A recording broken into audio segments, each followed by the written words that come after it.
Une fois vos registres de base créés dans Upperby, vous serez prêt à configurer l'environnement Upperby de votre copropriété.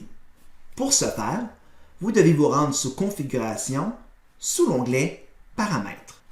En premier lieu, vous pourrez configurer les informations de votre copropriété. Dans le profil, vous serez en mesure d'entrer les informations générales, le nom de la propriété et son nom légal, donc son nom au registraire des entreprises, son numéro d'entreprise, ses accès ClickSecure, numéro d'entreprise du Canada.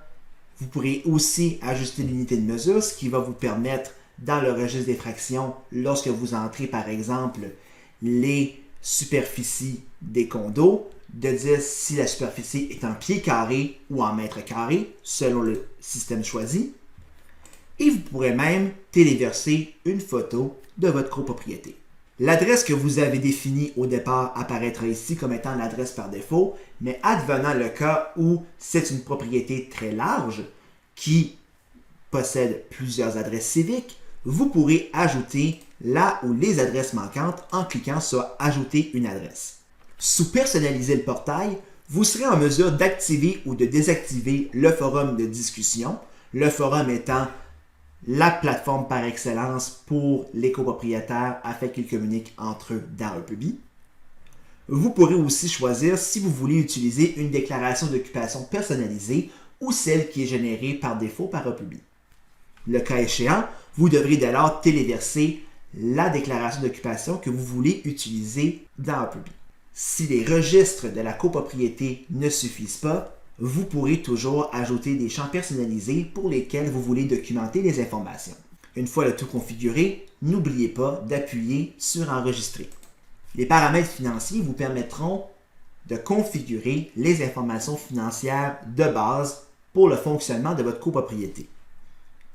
En premier lieu, vous pourrez déterminer l'exercice financier, donc la date de départ des exercices financiers de votre copropriété. Et lors de la création initiale, vous serez aussi invité à sélectionner à partir de quel exercice financier vous voulez démarrer la comptabilité dans Upperby. Donc l'exercice précédent, actuel ou suivant. Et les exercices financiers de votre propriété seront tous disponibles à cet endroit-ci.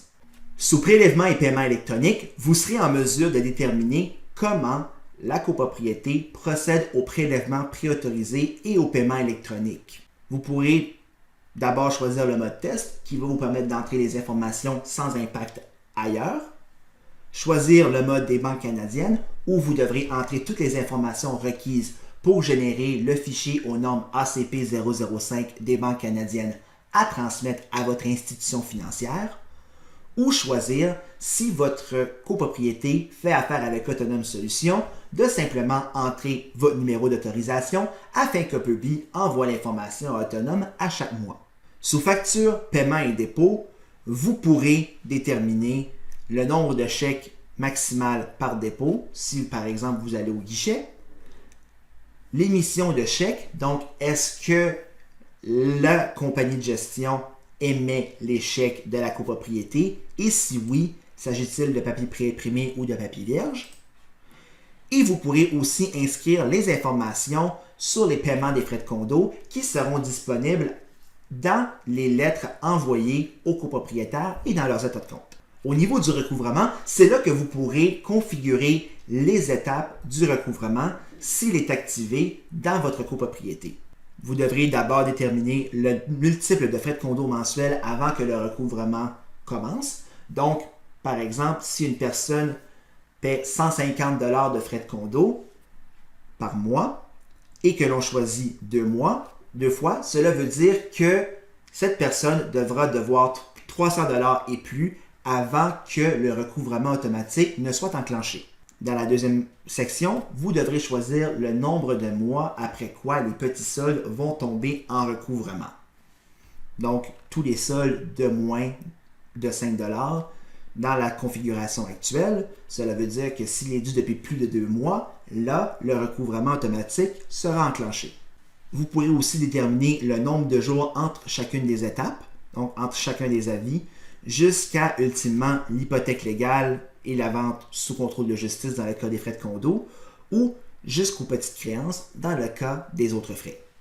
La configuration des pénalités va vous permettre de déterminer si les copropriétaires en défaut de paiement se voient appliquer des pénalités à frais fixes ou des intérêts sur leurs frais de condo ou sur leurs autres frais. Vous pourrez déterminer le montant à partir duquel les pénalités sont appliquées, le frais fixe à appliquer et aussi le taux d'intérêt mensuel, ainsi que le compte dans lequel ces pénalités seront comptabilisées aux états financiers. Dans les frais ponctuels, vous serez en mesure de déterminer certaines charges spéciales dont le prix varie très peu. Par exemple, les déménagements, si l'on sait qu'il s'agit de frais qui, à chaque fois, sont de 150 $, on pourrait créer un frais ponctuel pour le déménagement et dès lors être capable de l'appliquer sur les charges spéciales dans les modules financiers.